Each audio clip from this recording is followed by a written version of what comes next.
Eu sempre quis deixar de existir durante a minha adolescência. Infelizmente, essa realidade é compartilhada por muitas pessoas LGBTQIA+. Segundo uma pesquisa da Universidade da Colômbia, adolescentes gays têm até 5 vezes mais propensão a desenvolverem problemas relacionados à saúde mental quando comparados com adolescentes heterossexuais. Foi muito difícil esse período da minha vida, mas infelizmente isso está relacionado a gente vivendo em uma sociedade que é extremamente LGBT-fóbica. A infância e adolescência de pessoas LGBTQIA+, é acompanhada por pensamentos autodestrutivos, rejeição, autodepreciação, sofrimento intenso. Quando eu buscava alguma referência na televisão do que eu poderia ser, caso realmente eu fosse aquilo que me chamavam, gay, eu encontrava personagens que funcionavam apenas como uma chacota, com destino muito trágico, infelizes. Eu era desde sempre considerado um menino que precisava ser corrigido. Inclusive, as músicas que eu gostava não eram consideradas músicas adequadas para meninos. O dia em que eu me tornei chacota para todas as pessoas da escola no ensino fundamental foi quando eu performei Ragatanga da Ruge em um show de talentos. Na minha mente, durante aquela performance, eu era Fantine. Mas na mente de muitas pessoas que assistiam ela, eu era uma aberração. Daí em diante, eu passei a receber todas as injúrias que um menino considerado desviado da norma recebe. E aí, então, eu fui encontrar uma forma de mostrar que eu não seria saco de pancadas, que eu não seria apenas chacota, só ridicularizado. A minha mãe, uma mulher que com 9 anos teve que abandonar a escola para ir ajudar a minha avó a fazer faxina, dizia na sua sabedoria para mim: filho, se tu quer ser alguém, se tu quer ser respeitado, estuda. Como eu já tinha certeza que eu era gay, certeza essa que eu desenvolvi depois de uma paixão super gay pelo Power Ranger vermelho, eu tinha muito medo de compartilhar isso e ser expulso de casa ou sofrer mais alguma violência. Então eu pensei, vou seguir o conselho da minha mãe e estudar muito. E eu tinha privilégios para poder estudar. Eu tinha um ambiente tranquilo para estudar, eu tinha conforto dentro de casa, nunca me faltou alimento nem nada disso. E aí eu fui então em busca desse estudo e comecei a notar que algo começou a acontecer quando eu comecei a tirar notas muito altas. Os meus colegas que antes me chamavam apenas de gayzinho para me ofender, também começaram a me chamar de nerd, de CDF, também para ofender. Mas aí eu parei para pensar. É 1000 vezes melhor ser chamado de nerd, CDF, que é a pessoa de quem eles querem colar na prova, do que ser o gayzinho, em quem eles querem bater. E aí eu entrei nessa jornada para tentar tirar o máximo possível de notas máximas em todas as disciplinas.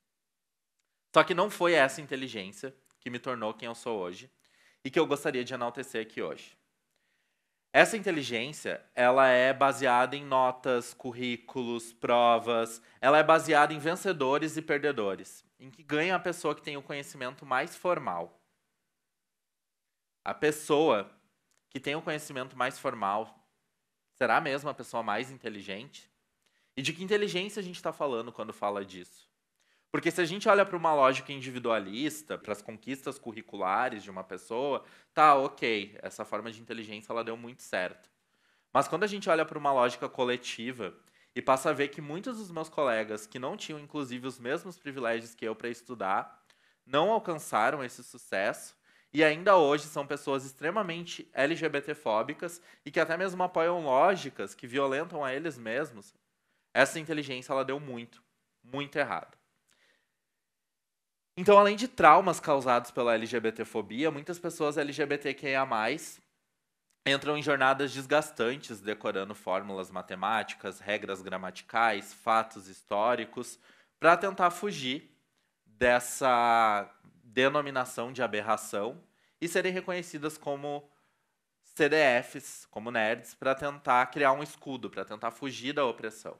Isso acaba sendo a forma que essas pessoas têm para tentar sobreviver a esse contexto, e era o que eu tinha. E aí eu acabei entrando em um verdadeiro filme de terror, seguindo essa lógica, e hoje eu me pergunto, e se um pouco disso tivesse sido utilizado para ensinar esses meus colegas sobre diversidade, sobre inclusão, sobre a força da não violência. A falta dessas discussões me levou a um verdadeiro filme de terror quando, no ensino médio, eu fui para uma escola técnica buscando ter acesso a um ensino médio de qualidade para ter chances de conseguir uma bolsa na universidade, já que eu tinha percepção que meu pai e minha mãe eles não teriam condições de pagar o ensino universitário para mim. E aí eu fui para uma escola técnica em eletromecânica. Por ser técnica em eletromecânica, essa escola era predominantemente masculina.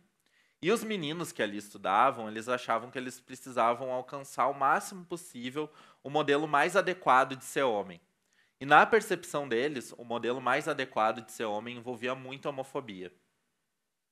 Então ali tinham vezes que eu não conseguia abrir minha boca dentro da sala de aula, porque eu sabia que eu ia ser ridicularizado, ofendido.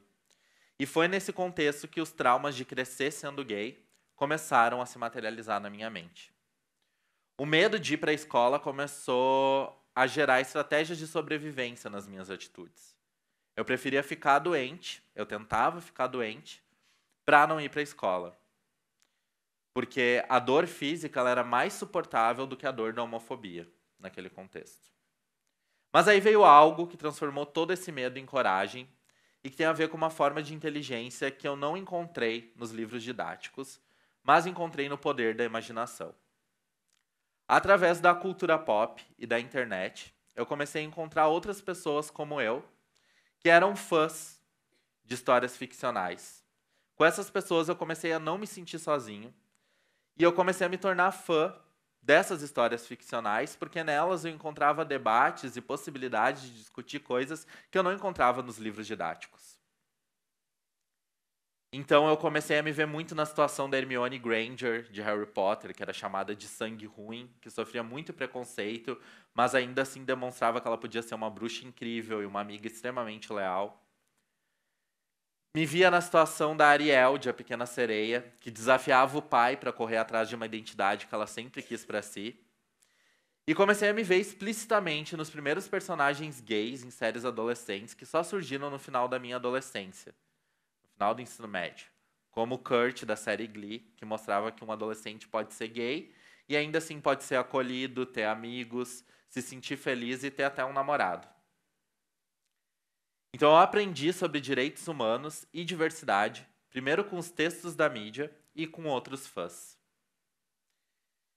Foi através disso que eu fui entendendo que nós, pessoas LGBTQIA+, a gente tem um pouco a ver com super-heróis. Porque durante uma parte da nossa vida a gente precisa esconder a nossa identidade por medo do que alguns vilões podem fazer com quem a gente ama ou com nós mesmos. E aí, se hoje me chamam de gay, como faziam no passado, tentando me ofender, eu até corrijo e falo, gay não, super gay. Eu me tornei um professor e pesquisador de como a cultura pop se relaciona com a diversidade. Porque esse tema que começou lá na internet foi invadindo a minha vida, fazendo parte dos meus estudos na graduação. Eu desenvolvi uma dissertação de mestrado sobre esse tema, uma tese de doutorado. Eu criei um espaço na internet para discutir essas questões, que é a diversidade nerd.